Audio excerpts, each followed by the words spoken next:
प्रिय दर्शकों, स्वागत है आप सभी का। आज हम आपको बताने वाले हैं कायाकल्प करने की क्या विधि है और कायाकल्प क्यों करना चाहिए। कायाकल्प वस्तुतः है क्या और कायाकल्प करने के लिए कुछ घरेलू हम आपको उपाय बताएंगे। आपको कुछ नहीं करना है, बस कुछ एक खाद्य पदार्थों का आपको सेवन करना है, उनको अपनी भोजन की जो दिनचर्या है उसमें समाविष्ट करना है। सर्वप्रथम यह जान लीजिए कि कायाकल्प है क्या। काया अर्थात शरीर, शरीर का कल्प कर देना अर्थात शरीर को पूर्णतः स्वास्थ्य प्रदान कर देना। उसमें इस प्रकार का एक परिवर्तन ला देना कि आप पूर्णतः जैसे ऊर्जा युक्त दिखाई देने लगें, एकदम युवा दिखने लगें। आपके शरीर में इस प्रकार से परिवर्तन आ जाए कि आपका जो शरीर पूर्व में अत्यंत वृद्ध तरीके का दिखता था, अत्यंत थकान से युक्त, सुस्त और ऊर्जा रहित दिखाई देता था, वह पूर्णतः ऊर्जा से युक्त और आंतरिक एवं बाह्य रूप से पूर्ण स्वस्थ तथा बलिष्ठ हो जाएगा। इसको कायाकल्प कहा गया है। तो कायाकल्प के लिए प्राकृतिक चिकित्सा में, आयुर्वेद शास्त्र में अनेक प्रकार की खाद्य सामग्रियों का कथन किया गया, खाद्य पदार्थों को बताया गया है। यदि आप इन खाद्य पदार्थों को अपने जीवन में, अपने भोजन सामग्री में और अपने आहार के नियमावली में इनको यदि आप स्वीकार कर लेते हैं नित्य प्रति, ऐसा नहीं कि एक दो दिन के लिए, नित्य प्रति यदि आप इसको अपना लेते हैं, आहार विषयक है और कुछ विशेष बात इसमें है नहीं, तो आप यह जान लीजिए कि आपकी कायाकल्प 100% होगी। चलिए प्रारंभ करते हैं और आपको बताते हैं कि किन किन पदार्थों को आप अपने भोज्य सामग्री में शामिल करें और अपनी कायाकल्प करें। सर्वप्रथम जो भोज्य पदार्थ है वह है चोकर युक्त आटा।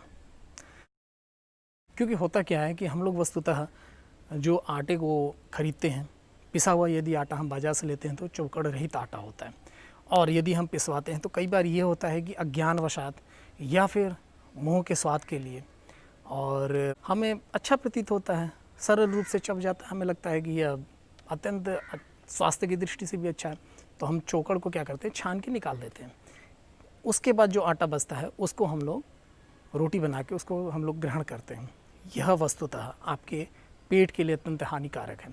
इससे आपको कब्ज हो जाएगी और कब्ज की समस्या निरंतर बनी रहेगी, इसका कोई स्थायी समाधान आपको प्राप्त नहीं होगा। इसलिए सदैव एक बात का ध्यान रखिए, चोकर युक्त आटे का ही सेवन करिए। चोकर युक्त आटा का सेवन करने से आपको फाइबर भी मिल जाता है, उसके बाद और भी जो पोषक तत्व होते हैं वह सब कुछ आपके शरीर को मिल जाता है। दूसरा, चोकर हमारे पेट में आमाशय में जो आहार है उसको चिपकने नहीं देता है, जिससे कि हमारा मल बहुत आसानी से और सहज तरीके से उत्सर्जित हो जाता है। फलतः मल का उत्सर्जन अच्छे से हुआ, शरीर की सभी क्रियाएं सुचारू रूप से चल रही हैं, मन प्रफुल्लित है, तो सभी क्रियाकलाप भी हमारे भली प्रकार संपन्न होंगे। और जब मन प्रसन्न होता है तो शरीर की स्वस्थता स्वयं आ जाती है। इसके बाद दूसरी सामग्री आप यह प्रयोग कर सकते हैं, जैसे बेल का मौसम आता है ग्रीष्म ऋतु में, आप बेल का सेवन करिए। जिनको अक्सर कब्जे की समस्या बनी रहती है, जिनका पेट स्वच्छ नहीं होता है, बेल के मुरब्बे का भी प्रयोग कर सकते हैं। बेल का मुरब्बा ले लें, उसको खा कर के ऊपर से दूध पी लें या जल पी लें, कोई दिक्कत नहीं है। और जिनको थोड़ा ये लगता है कि उन्हें बहुत मीठा नहीं खाना है, तो बेल के मुरब्बे को जल से धो लें, उसके बाद उसको सेवन करें, सर्वोत्तम है। तीसरी जो वस्तु आपको अपने आहार में शामिल करनी चाहिए और अवश्य करनी चाहिए, बिल्कुल कतई नहीं करनी चाहिए, वो है आंवला। आंवला न केवल विटामिन सी से युक्त होता है, विटामिन सी का सबसे बड़ा स्रोत आंवला होता है। आंवला बहुत सारे लाभकारी गुणों से युक्त है। आप जान लीजिए कि इस धरती पे वह एक वरदान के स्वरूप है। ईश्वर ने हमें एक वरदान के रूप में आंवले का वृक्ष इस धरती पर दिया, आंवले का फल हमें दिया है। कोई भी ऋतु हो, जिस ऋतु में आंवला मिलता है आप आंवले का सेवन करिए, आंवला नहीं मिलता है तो आंवले के मुरब्बे का सेवन करिए, आंवले का चूर्ण खाइए, जिस भी प्रकार से हो सके आंवले का नित्य प्रति सेवन अवश्य करिए। और 1 से 2 आंवला प्रत्येक मनुष्य को प्रतिदिन अवश्य खाना चाहिए। इस बात को आप गांठ बांध लीजिए। यदि आप आंवले का सेवन नहीं कर रहे हैं तब आप अपनी आयु को घटा रहे हैं, अपने स्वास्थ्य का ह्रास कर रहे हैं और आप अधिक वयोवृद्ध दिखने के लिए तैयार हो रहे हैं। यदि आप चाहते हैं कि आपकी उम्र कम दिखाई दे, आपका शरीर हृष्ट पुष्ट और आपकी रोग प्रतिरोधक क्षमता बलिष्ठ रहे, बलवती रहे, इसके साथ ही साथ आप सभी प्रकार की विकृतियों से दूर रहें, जैसे नेत्र ज्योति संबंधी विकार, बालों से संबंधित समस्याएं, उदर से संबंधित जो भी समस्याएं हैं, इन सभी से मुक्ति पाना चाहते हैं तो आंवले का नित्य प्रति सेवन अवश्य। इसके बाद जो चतुर्थ पदार्थ जो आपको शामिल करना है वो है काढ़ा। अब काढ़े से आप भयभीत मत होइएगा। काढ़ा, मेरा कहने का आशय ये है कि नित्य प्रति प्रत्येक मनुष्य लगभग चाय का सेवन करता है या कॉफ़ी का सेवन करता है। आप उसके स्थल पर काढ़े का सेवन करिए। काढ़े में आप एक कार्य कर सकते हैं, मेथी दाना को भली प्रकार से भून लें घी में, उसके बाद उसका पाउडर बना लें। मेथी का थोड़ा सा पाउडर, हल्दी, तुलसी के पत्ते, आपको इनमें से जो भी सामग्री उपलब्ध हो, मैं ये नहीं कह रहा हूँ कि संपूर्ण सामग्री है आपको डाल करके ही उसके बाद काढ़ा पका के ही पीना है। आपको जो भी सामग्री उपलब्ध हो जाए, मेथी, हल्दी, तुलसी पत्ती और कभी कभार नीम गिलोय, थोड़ा सा अजवाइन, ठीक है। आप इन सारी चीज़ों को डाल करके एक काढ़ा तैयार करें, इसको पानी में उबाल लें। ऊपर से जितने जल में आप उबाल रहे हैं उससे आधी मात्रा में दूध डाल दें, फिर उसके बाद उसको आप पिए। देखिए बहुत सुस्वादु लगेगा आपको। और उसके बाद आप एक और कार्य कर सकते हैं। सायंकाल जैसे आप मान लीजिए ऑफिस से लौटे या फिर क्लास से वो लौटे या फिर कोई भी कार्य करके आप लौटे या फिर घर पे ही आप हैं और आपको चाय पीने की तलब है, चाय पीने की इच्छा मन में जग रही है, तब आप उस समय काढ़े का निर्माण कर लीजिए। नींबू ले आइए, उसके बाद काली मिर्च हो गया, काला नमक हो गया, सादा नमक हो गया और चीनी। इन सारी चीज़ों को एक सम मात्रा में आप डाल करके नींबू के काढ़े का सेवन करिए, सर्वोत्तम है। आपका स्वास्थ्य भी बनेगा और स्वाद की दृष्टि से भी यह अत्यंत, मतलब आप सोच नहीं सकते, बड़ा सुस्वादु होता है। मैं तो अक्सर नींबू के काढ़े का प्रयोग करता हूँ और मुझे लगता है कि नींबू अत्यंत लाभप्रद है। नींबू का सेवन अवश्य करना चाहिए। काढ़ा कौन कौन सा सेवन करना चाहिए, ज्वर के लिए हमने एक काढ़ा बनाया, उसमें इन सारे काढ़ों का भी हमने वहाँ पर कथन किया है। आप मेरे चैनल पर जाके उस वीडियो को भी देख सकते हैं। उसके बाद हम चलते हैं पांचवें पदार्थ की ओर, जो आपको अपनी खाद्य सामग्री में शामिल करना है। उसके बाद जो आपको शामिल करना चाहिए वह है देसी घी। देसी घी आप अवश्य खाएं बिना किसी डर के। जो लोग कहते हैं कि कोलेस्ट्रॉल बढ़ जाएगा, जो आपका बैड कोलेस्ट्रॉल है उसकी मात्रा बढ़ जाएगी, उसके बाद आपको फैट की वृद्धि हो सकती है, पेट आपका साफ़ नहीं होगा, बहुत प्रकार की भ्रांतियाँ संपूर्ण समाज में फैली हुई हैं, उसकी ओर ध्यान न दें। शुद्ध देसी घी केवल मात्र 1 चम्मच, ज़्यादा मात्रा में नहीं लेना, 1 चम्मच आप दाल में या फिर सब्जी में, रोटी मत लगाइए, दाल या सब्जी में आप ग्रहण करिए। और यदि आप इससे भी उत्तम लाभ चाहते हैं तो दूध में डाल करके आप पी सकते हैं। गाय का दूध ले लें, उसमें गाय का घी डाल दें, सर्वोत्तम है। कई प्रकार की वह आदि व्याधियों का नाश करने वाला है।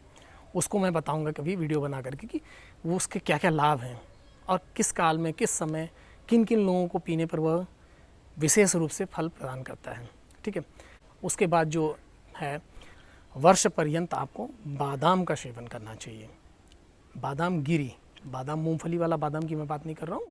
बादाम आप एक कार्य कर सकते हैं, ग्रीष्म ऋतु में आप बादाम को रात्रि काल में भिगो लें, उसके बाद उस बादाम को आप या तो चबा लें, अच्छे से चबाएं उसको भली प्रकार से, जब तक कि वो पानी जैसा ना बन जाए, या उसको पीस लें, फिर उसके बाद दूध में उसको डाल के पी सकते हैं या फिर ऐसे ही आप सेवन करें, उसका कोई दिक्कत नहीं है। तो आप नित्य प्रति 4 से 8 बादाम तक प्रयोग करें। अपनी उम्र देख लें, अपने जो भी आप यौगिक क्रियाएं यदि करते हैं, आप व्यायाम करते हैं, आप जिम वगैरह जाते हैं या फिर घर पे ही आप रियाज इत्यादि करते हैं, तब आप 8 बादाम का सेवन करें। और यदि आप इस प्रकार की कोई गतिविधि नहीं करते जिसमें अत्यधिक शारीरिक श्रम होता है, तो आप 4 बादाम तक प्रयोग कर सकते हैं। और यह बालक से लेकर के वृद्ध तक प्रत्येक व्यक्ति कर सकते हैं और सबको करना भी चाहिए। जो कहता है कि इसका सेवन मत करिए, इससे विभिन्न प्रकार की समस्या हो सकती है, आप इस बीमारी से जूझ रहे हैं, तब आप बादाम का सेवन मत करिए, उसकी बात को काट दीजिए, लात मारिए ऐसे इंसान को। बादाम का नित्य प्रति सेवन करिए। बादाम कभी भी अनुपयोगी नहीं है, स्वास्थ्य की दृष्टि से हाँ सदैव वह हितकारी है और सदैव उपयोगी है। इस बात को आप हमेशा अपने दिमाग में बैठा के रख लीजिए। इसके अतिरिक्त अंकुरित अन्न का प्रयोग करना अत्यंत लाभप्रद है और सायंकाल इसे प्रयोग करें तो अति उत्तम होगा। इसका भी आप प्रयोग करें। सबसे महत्वपूर्ण है जल, पर्याप्त मात्रा में, अर्थात एक साथ अधिक मात्रा में जल मत पीजिए। 1-1, 2-2 घंटे का गैप दे करके प्यास जितनी लग रही है तदनुकूल जल का सेवन करिए। जल को किस प्रकार से पीना है यह मैंने एक वीडियो बनाया, आप मेरे चैनल पे जाकर उसको देख सकते हैं। यदि आप इन सारी भोज्य सामग्रियों को अपने नित्य प्रति आहार की जो क्रिया है या आहार की नियमावली है उसमें यदि आप इनको समाविष्ट करते हैं तो आप यह गांठ बांध लीजिए कि आपकी कायाकल्प होने से कोई रोक नहीं सकता है।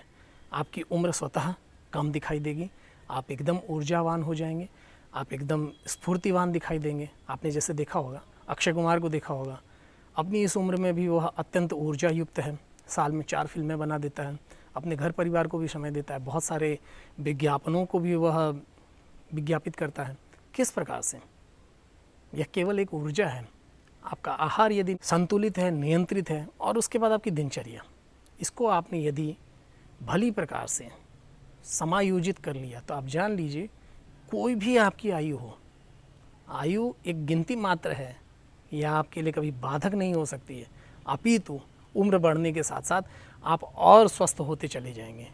और मेरी इस बात को आप गांठ बांध दीजिए, यदि आप इन सभी खाद्य सामग्रियों को अपने आहार में शामिल करते हैं तो आपको इसका प्रत्यक्ष प्रभाव दिखाई देने को मिलेगा और आप कहेंगे हाँ भट्ट जी आपने बात सत्य बताई थी।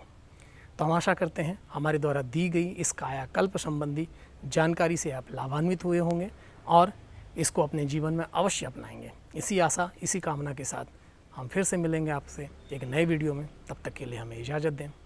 नमस्कार।